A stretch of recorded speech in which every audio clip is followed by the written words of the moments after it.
America, and welcome to the Glenn Beck program. On the Blaze Radio, we have Reform This. It is with Dr. Zuhdi Jasser. He is one of the most outspoken voices inside Islam of saying the United States government is playing footsie with all of the wrong people. He is a reformer, and Islam, as it is known in much of the Middle East, needs to be reformed. It's why so many people come here, and they are petrified of the people that we are allowing in. I wanted to talk to him about the so-called Muslim ban and get his take on what Donald Trump did over the weekend. We go to Dr. Zuhdi Jasser right now.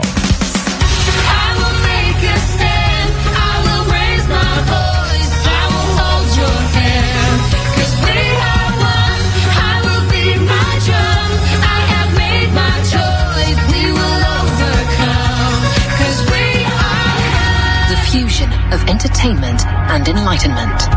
This is the Glenn Beck program. Zuhdi, welcome to the program. Glad you're here, sir. Glenn, it's great to be with you. Thank you for having me, and thank you for letting me work on reforming this. I will tell you, Zuhdi, you are you're a hero to me because we all know what happens to those who speak out against radical Islam, especially if you're in Islam and you are a proud Muslim. And you have been warning that the United States is in with the wrong guys for a very long time. First, let me ask you this question. Has anyone from the Trump administration reached out to you yet to bring your organization into the fold? Not yet. I think, they're obviously been very busy the last week, so maybe we'll give them a pass on that. I certainly have worked with a number of the folks he's appointed. Yes. So I look forward to helping them navigate these waters. And as we saw in the last few days, they got to get ahead of the messaging game because the left will use identity politics and exploit us Muslims whenever possible for their own benefit. Okay, so Zuhdi, tell me what your thoughts are about this so-called, what the media is calling a Muslim ban. It's not a Muslim ban. I mean, it's absurd. They're pausing from 7 countries that Obama had already listed as hot spots. I would have added, if you're going to start, I would have added Saudi Arabia, Qatar, and Pakistan at least, since those are probably the primary cauldrons of radical Islamism. But, having said that, the bottom line is that it's important to realize it's a pause, it's not a ban, that America was founded in a battle against theocracy. And to say that currently folks coming in had been vetted is absurd. The vetting that the Obama administration used was a anti-terrorism, anti-violent extremism vetting, which included no ideology.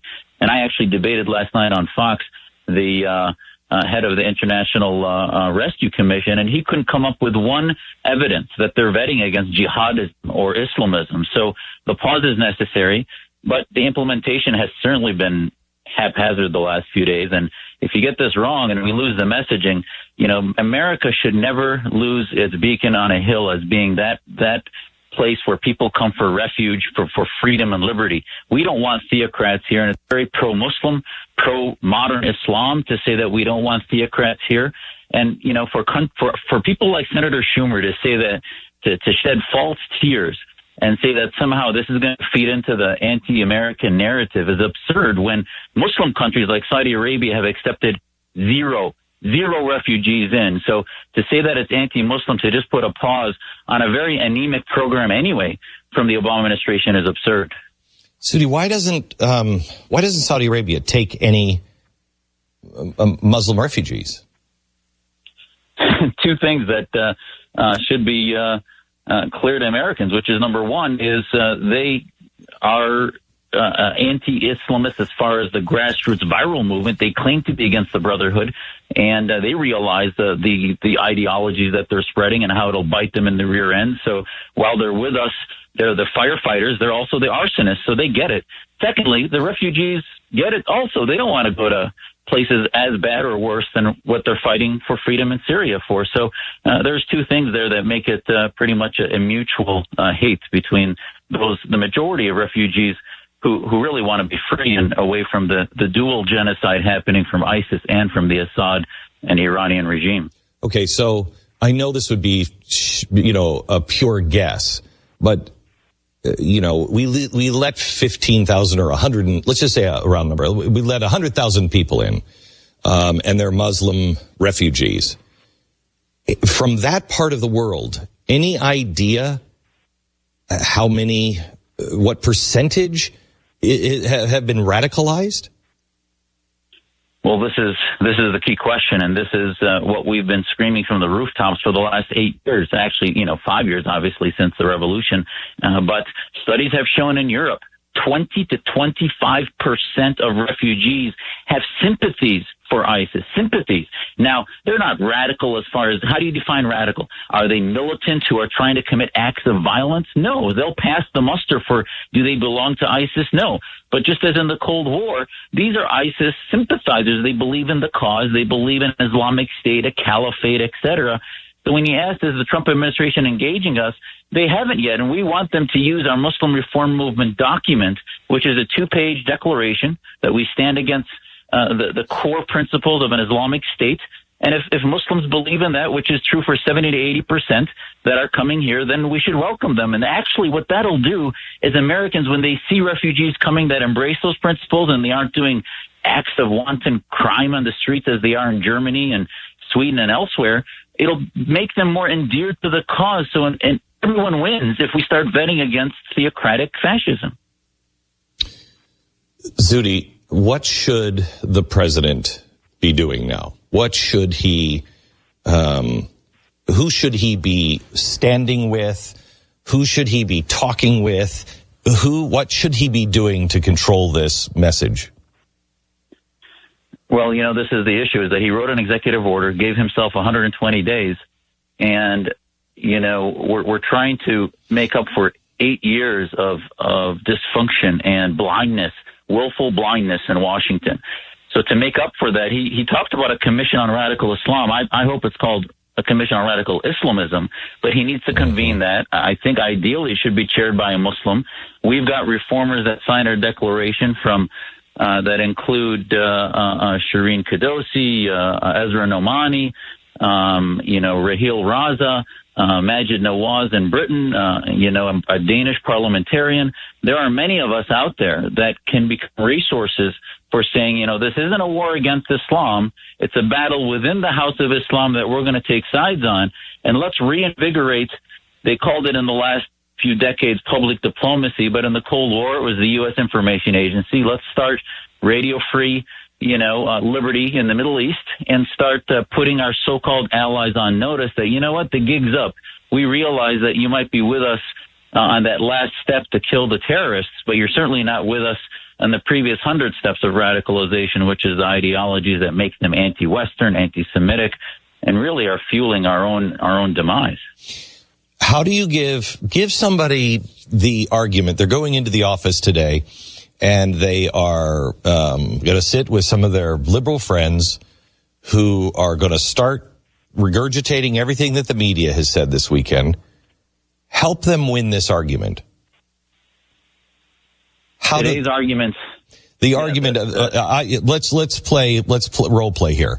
I'm going to be the liberal friend, and you play the Trump supporter or the conservative, okay? And I say, hey, good job this weekend, huh? Your guy just made us look like the laughing stock of the world. Everybody's against this. This is un-American, this Muslim ban. How do you respond? I would say you just don't get it. The most American thing, our founding fathers were Christians who loved their faith, but yet pushed back against theocracy. There's nothing more American than having a president that this is not a Muslim ban. This is not preferential for Christians. The word Muslim or Christians is not in it. It talks about persecuted religious minorities, which would include Muslims within those countries that are dissidents, that are even within the majority Sunnis that might be fighting against the government. So there is nothing more American. Yes, my guy might be getting the messaging wrong. I think he needs to be clearer about that. The implementation might have been wrong. But the bottom line is we finally have somebody in the White House who is not only on the side of the Islamists, but actually taking them on and saying that we need to be more discerning and not have this national fratricide where we allow anybody in just because they claim to be Muslim. And by the way, your side is using this as a political football to basically claim identity politics when Islam is an idea. It's an ideology. It's not a race. So stop racializing a global faith community that has a deep problem of jihadists. Zuhdi, one last question. Would the Sunnis, I think it's the Sunnis, no, the Shias in Syria, do you believe they would qualify as being a religious minority that is being picked on or threatened? That's a great question. You know, those who say that Assad and his partnership with Iran, he's a secularist, is just absurd. There are certainly Shia minorities that are persecuted by ISIS, and those would be persecuted minorities. Alawite minorities that try to take on the regime, that is, Alawite is a faction of Shia Islam, so those are persecuted. But the bottom line is I'm of the belief that the Assad regime, through its cooperation with Hezbollah and Iran, are jihadists. They're just Shia jihadists, and they're battling against Sunni jihadists. So there are persecuted minorities on both sides of the equation in Syria, and there's actually a third side, which is really those who are just trying to be free and stop the oppression both from the Assad regime and from the ISIS militants. Zuhdi, thank you very much. I appreciate it. And you can hear Reform This on the Blaze Radio Network Saturdays at noon. You just also listen to the podcast at any time on demand. Thank you, Zuhdi. Appreciate it. God bless. You too. Thank you so much, Glenn.